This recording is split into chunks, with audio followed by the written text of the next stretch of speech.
Assalamualaikum warahmatullahi wabarakatuh. Perkenalkan, nama saya Kaila Yasmin Diah Martalia, NIM 2110301023, kelas A2. Di sini saya akan menjelaskan terkait dengan materi yang disampaikan oleh Pak Ali. Baik, sinapsis plasticity atau plastisitas sinapsis merupakan komunikasi antara sinapsis di mana ini adalah hubungan atau bagian dari otak. Otak terdiri dari dua bagian, yaitu dua bagian struktur, yaitu ada hemisfer kanan dan hemisfer kiri. Otak terbagi tiga wilayah, yaitu ada frontal, parietal, dan oksipital. Segala masa atau proses ini terjadi ketika manusia mengalami pertumbuhan atau proses mielinisasi, proses pembentukan mielin yang berfungsi sebagai penghantar impuls yang mempengaruhi IQ manusia, konsentrasi, dan tingkat kecerdasan. Otak merupakan koneksi dari berbagai jenis sel saraf atau neuron, dan di sini terjadi komunikasi antara satu sel saraf dengan sel saraf kedua. Hubungan antara sinapsis terdiri atas tiga jalur utama, yaitu yang pertama ada sinyal elektrik di otak, ada sinyal neuro atau neurotransmitter, yang ketiga ada gap junction. Neuron merupakan salah satu struktur kompleks yang merupakan sistem komunikasi utama di mana neuron ini menghantarkan impuls atau arus listrik pada tubuh.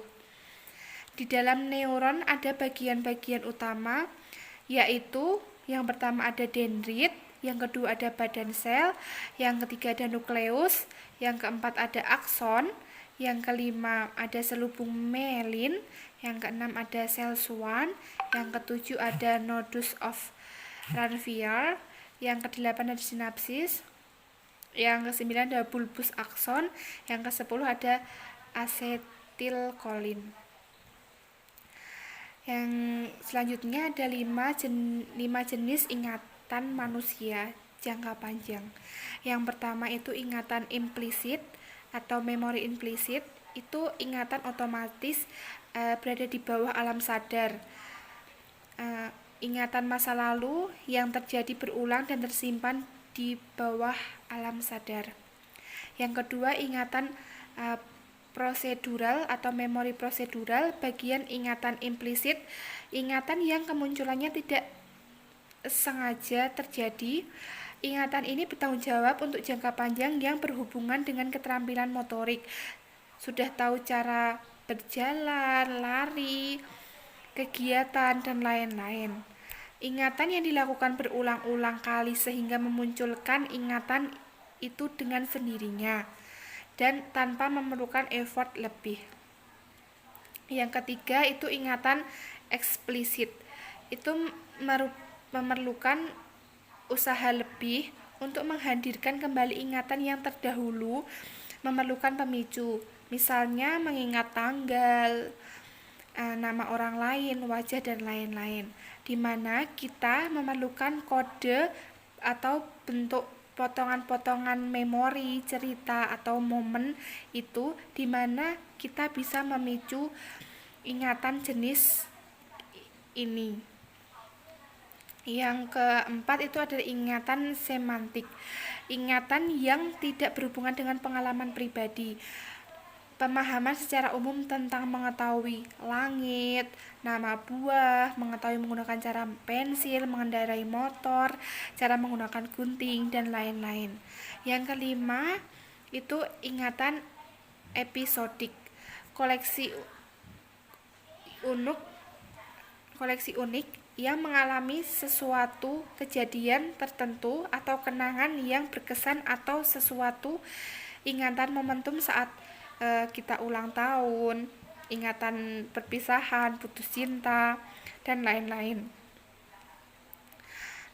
Mengenai suatu ingatan yang berkesan dan memiliki dampak yang mendalam.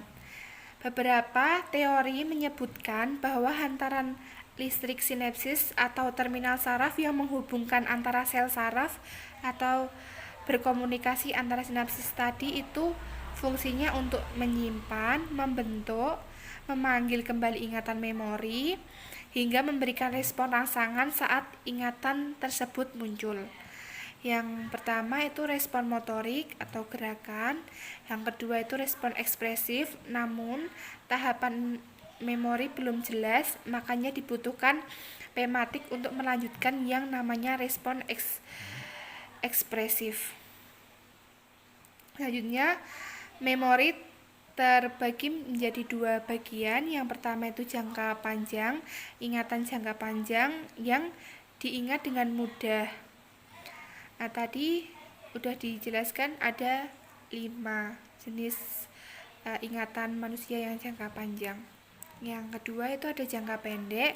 Ingatan ini hanya bisa mengingat dengan durasi pendek yang kita ingat sekitar 30 detik dan hanya bisa menerima 7 informasi dalam satu memori. Dapat dilatih dengan rewind atau memutar ulang ingatan. Lama-kelamaan akan muncul kedalaman ingatan jangka panjang.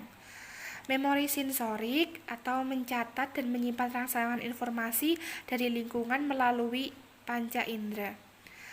Proses pembentukan ingatan adalah memori atau ingatan terbentuk sejak kita lahir sampai mati.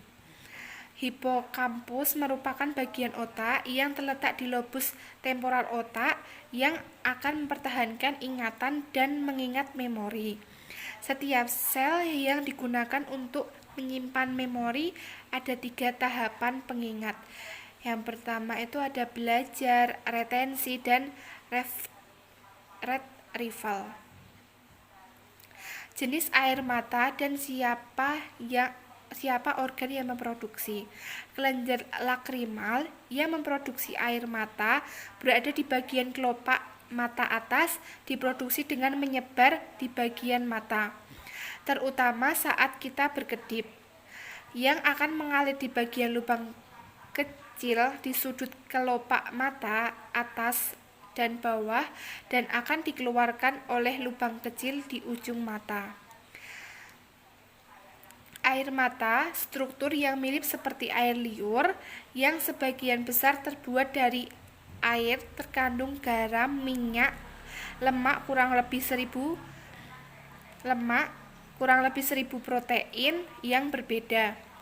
Manusia membuat 15-30 galon air mata setiap tahunnya.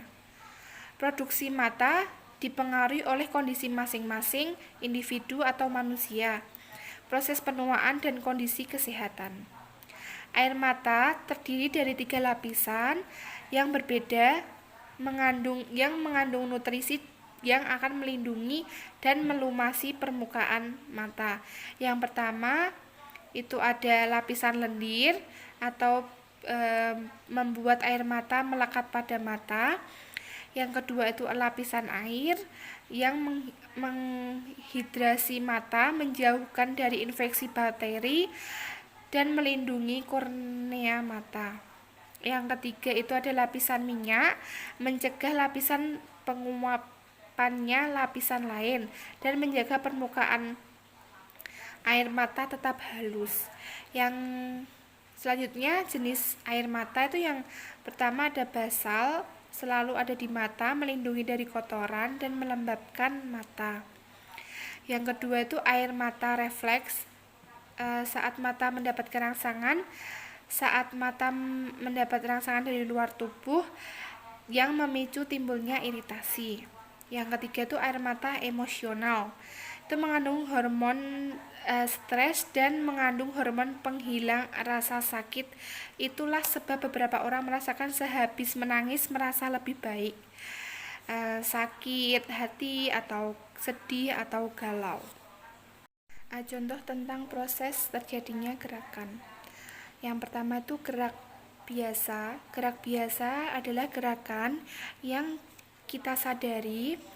Pada gerakan biasa, impuls dari indera atau reseptor diterima oleh saraf sensorik dan langsung disampaikan ke otak. Kemudian otak mengelola impuls tersebut dengan memberikan respon. Selanjutnya respon respon tersebut dibawa oleh saraf motorik menuju otot. Urutan yang lebih jelas itu impuls ke reseptor atau indera, terus ke saraf sensorik, terus ke otak, ke saraf motorik, dan selanjutnya ke efektor otot. Yang kedua itu ada gerak refleks. Gerak refleks itu adalah gerakan yang terjadi secara tiba-tiba di bawah kesadaran kita karena sesuatu dan hal lain. Sering terjadi impuls yang melalui jalan terpendek untuk segera sampai ke efektor. Peristiwa ini disebut refleks. Refleks pada dasarnya merupakan suatu mekanisme respon dalam rangka mengelak dari rangsangan yang dapat membahayakan atau mencelakakan. Respon yang terjadi pada gerak refleks berlangsung cepat dan tidak disadari. Gerakan refleks ini berpusat di sumsum tulang belakang. Secara singkatnya, proses terjadinya gerak refleks adalah sebagai berikut. Yang pertama itu impuls dari reseptor, selanjutnya itu ke saraf sensorik, selanjutnya sumsum tulang belakang, selanjutnya ke saraf motorik, dan selanjutnya ke efektor. Sekian dari saya. Wassalamualaikum warahmatullahi wabarakatuh.